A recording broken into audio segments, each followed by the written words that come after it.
आपणकर जदि मीन राशि होई थाए तेबे एही भिडियोटी को थरे मात्र शेष पर्यंत देखंतु काहेकि ना आजिर एही भिडियोटी मीन राशि व्यक्तिविशेष मानक पाई बहुत अधिक गुरुत्वपूर्ण अछि कारण एही भिडियो रे 2026 रे हेबाकु थिबा विस्फोरण विषय रे विस्तार भाव आलोचना करिबा। देखंतु बहुत शीघ्र 2026 रो आरंभ हेबाकु जाउअछि एवं एही 2026 रो हार्दिक अभिनंदन एवं शुभेच्छा जणाई आजिर एही भिडियोटी को आरंभ करिबा। देखंतु एही 2026 किछि मीन राशि रो व्यक्तिविशेष मानकर जीवन रे शुभ फल भरी देवा सहित आउ किछि मीन राशि रो व्यक्तिविशेष मानकर जीवन रे दुखर लहरी खेलीदेव। किंतु एही भिडियो रे आपण माने जानिबाकु पाइबे कि 2026 रो प्रारंभ रे हेबाकु थिबा बड़ विस्फोरण विषय रे जहा आपणकर आशा ठारो अधिक तांडव रचिबा आरंभ करिदेव एवं जहा भी समस्या 2025 सहित जहा भी पूर्वरु किछि समस्या चली अछि ताकू ध्वंस विध्वंस करिबा आरंभ करिबा एवं पुनर्बार खेलिबा आपणकर जीवन रे खुशीर लहरी फुटिबा सुखर फूल। तेबे विलंब न करी आसंतु जानिनेबा 2026 रो प्रारंभ समय किभଳି रहिबा आपणक पाई एवं किए करिवे आपणकर जीवन रे एही शुभ परिवर्तन एवं केबेठारु एही शुभ परिवर्तन प्रभाव आपणकर जीवन रे पड़िबा आरंभ हेबा। विशेष भावरे केते तारीख गुड़िक मध्यरे आपण एही परिवर्तन गुड़िक देखि पारिबे। विस्तृत भावरे एही सब तथ्य गुड़िक एही भिडियो रे आमे आलोचना करिबा। ता सहित कौन उपाय आपण मानकु करिवार आवश्यकता रही अछि जहा आपणकर शुभाशुभ फल को द्विगुणित करिबा। एही भिडियो रे शेष पर्यंत देखिले आपण निश्चिंत भावरे जानि पारिबे। सेथिपई आपण माने एही भिडियोटी को शेष पर्यंत निश्चय भावरे देखंतु। एहा पूर्वरु जदि आपणकर भी मीन राशि होई थाए एवं आपण भी ईश्वर को सच्चा हृदय रे भक्ति करुथांती विश्वास करुथांती तेबे एही भिडियोटी को लाइक करी कमेंट बॉक्स रे जय मां लक्ष्मी जय जगन्नाथ अवश्य लिखि दियंतु। देखंतु आगामी 120 दिन देवगुरु बृहस्पति ईश्वर कृपारु निजर गोचर रे बहुत अधिक शक्तिशाली हेबा पई जाउछंती। माने बृहस्पति तांकर चलन रे बकरी गमन करिबाकु जाउछंती एवं एही उच्च स्थिति रे बकरी हेबा आपणकर जीवन रे चमत्कारी फल प्रदान करिबा एवं गुरु आपणकर जीवन रे जेउ सब शुभाशुभ फल गुड़िक पेंडिंग रही जाइछि बा आपणकर जेउ सब शुभाशुभ फल गुड़िक बाकी रही जाइछि से सब को पूर्ण करिबा आरंभ करिबे।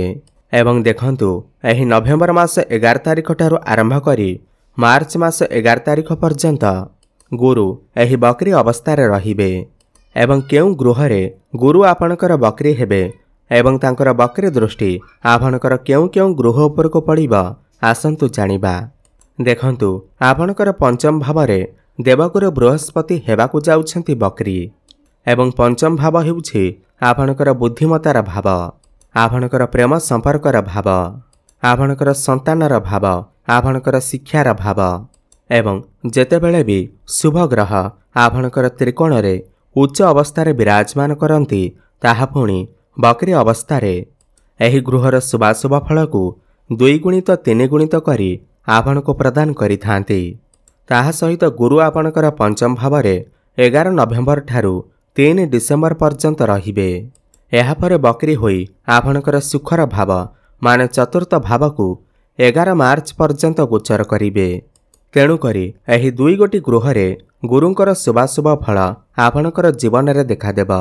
ताहा सहित सबुठार बड़ कथा एहा अटे कि गुरुंकर दृष्टि को अमृत समान माना जाई थाए तो गुरुंकर दृष्टि आपणकर भाग्य भाव उपर को रहिबा एहा सहित लाभ भाव उपर को रहिबा पुणी एहा सहित आपणकर राशि उपर को मध्य रहिबा।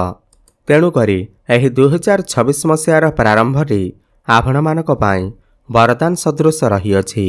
आपणकर प्रेम संपर्क रे जदि भी पूर्वरु किछि समस्या चली थिला आपणकर संपर्क रे दूरता बढ़ी जाइछि ब्रेकअप भली समस्या उपजि अछि उभय उभयंक ठारू दूरे रहुछंती बहुत गुड़िए समस्या चली अछि तेबे एही समयटी निश्चिंत भावरे आपणकर जीवन में गोटे नुआ मोड़ नहीं करी आसीब। प्रेम संपर्क में आपण पुनर्बार एकत्र होई पारंती। जो मानकर ब्रेकअप हो जाइछि सेमानकर प्याचअप मध्य होई पारे। आपणकर प्रेम संपर्क विवाह परिणत होई पारे एवं जो माने भी सिंगल अछंती सेमानकु नूतन पार्टनर मध्य मिली पारंती। काहेकि ना गुरु आपणकर जीवन में शुभ कार्य एवं मांगलिक कार्य रे निश्चिंत भावरे प्रभाव पकेइबे।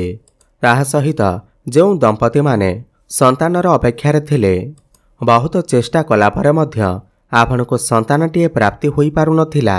जेहेतु गुरु आपणकर पंचम भावरे उच्च अवस्थार अछंती ताहा पुणी बकरी अवस्थारे बहुत अधिक शक्तिशाली अछंती।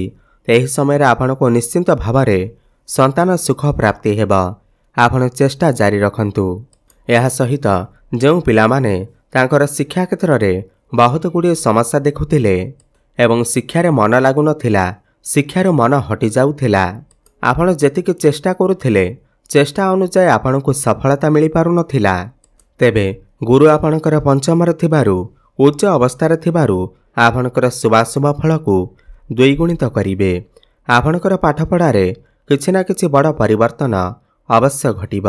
जदि आपणकर किछि एग्जाम अछि, कॉम्पिटिटिव एग्जाम अछि, सरकारी स्तर रे किछि परीक्षा अछि, तेबे एही समय मध्यरे आपण सेथिरे निश्चिंत भावरे उत्तीर्ण करिवे। एही 120 दिन मध्यरे जदि आपणकर किछि इंटरव्यू अछि, कोनोसी एंट्रांस अछि किंबा आपण किछि नूतन कॉलेज रे एडमिशन करिबाकू चाहुछंती, उच्च शिक्षा करिबा पई बाहर को जिबाकू चाहुछंती, शिक्षा क्षेत्र संबंधित जहाँ भी किछि समस्या रही अछि ताहा सब दूर हेबा। आपणकू शुभफल प्राप्ति हेबा। मनपसंदर कॉलेज रे आपणकर एडमिशन होई पारे एवं एहा सहित जो दंपति मानकर पूर्वर संतान अछंती तो संतान मानक ठारू सेमानकू किछि खुशी खबर मध्य प्राप्ति होई पारे। संतानक द्वारा तांकू सम्मानित करा जाई पारे।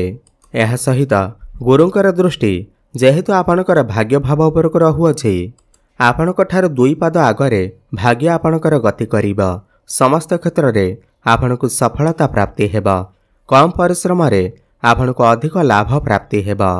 केही जणे व्यक्ति आपनकर जीवन रे आसी जे आपनकु सफलता प्रदान करिबारे साहाय्य सहयोग करिवे एवं एही समय रे जदि आपण कोठी बड़ इन्वेस्टमेंट करूछंती, आपनकर भाग्य भरोसा रे किछि बड़ कार्य करूछंती, बड़ कार्यर आरंभ करूछंती, तेबे आपण सेथिरे शुभफल निश्चिंत भावरे पाइबे। एही समय रे आपणकर मन धर्माड़ को अग्रसर होई पारे। आपण कोनोसी धार्मिक स्थान को यात्रा करि पारंती, घर को कोनोसी बड़ जिनिस क्रय करिके आनी पारंती किंबा एही समय रे किछि प्रॉपर्टी क्रय करि पारंती किंबा नूतन गृह नूतन जानवाहन क्रय करि पारंती। पौत्रिक संपत्तिर मध्य आपणको लाभ प्राप्ति हेबा। एहा सहित गुरुंकर सप्तम दृष्टि आपणकर लाभर भाव उपरक रहुअछि एवं एकादश भाव आपणकर मनस्कामनार भाव, इच्छा अभिलाषर भाव होइथाय, आपणकर आयर भाव होइथाय। एही समय रे आपण जदि चाकरी करूछंती किंबा आपण व्यवसाय करूछंती तेबे आपणको निश्चिंत भावरे शुभफल प्राप्ति हेबा। व्यवसाय क्षेत्र रे जदि आपणकर किछि लॉस हेउथिला, आयरे कमी देखिबाको मिलुथिला, व्यवसाय बुड़ीगला भली लागिअछि, तेबे मने रखंतु एही समय मध्यरे आपण आपणकर व्यवसाय रे किछि ना किछि बड़ परिवर्तन अवश्य करिवे। नूतन व्यवसाय किछि आरंभ करि पारंती। आपण एही समय रे किछि एक्स्ट्रा इनकम करिबाकू मन बळेई पारंती। पूर्व अपेक्षा आपणकर आय रे वृद्धि देखिबाकू मिलिबा। आपणकर फाइनेंशियल ग्रोथ हेबा, बैंक बैलेंस बढ़िबा। समय समय रे आकस्मिक धन मध्य प्राप्ति होई पारे एवं यह सहित सबुठारे बड़ कथा यह अटे कि जो माने भी दीर्घ दिन धरी चाकरीर अपेक्षारे थिले तांको तांकर मनपसंदर चाकरीटीए मिलु नथिला, तो सेमानकर एही इच्छा एही समय मध्यरे निश्चिंत भावरे पूर्ण हेबा। बेरोजगारी लोकमानकु नूतन चाकरी अवश्य प्राप्ति हेबा। यह सहित जो माने भी प्रमोशन अपेक्षारे थिले सेमानकर प्रमोशन मध्य होई जिबा।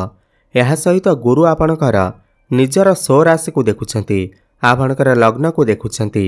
आपणकर स्वास्थ्य रे बहुत बड़ परिवर्तन आसीबा।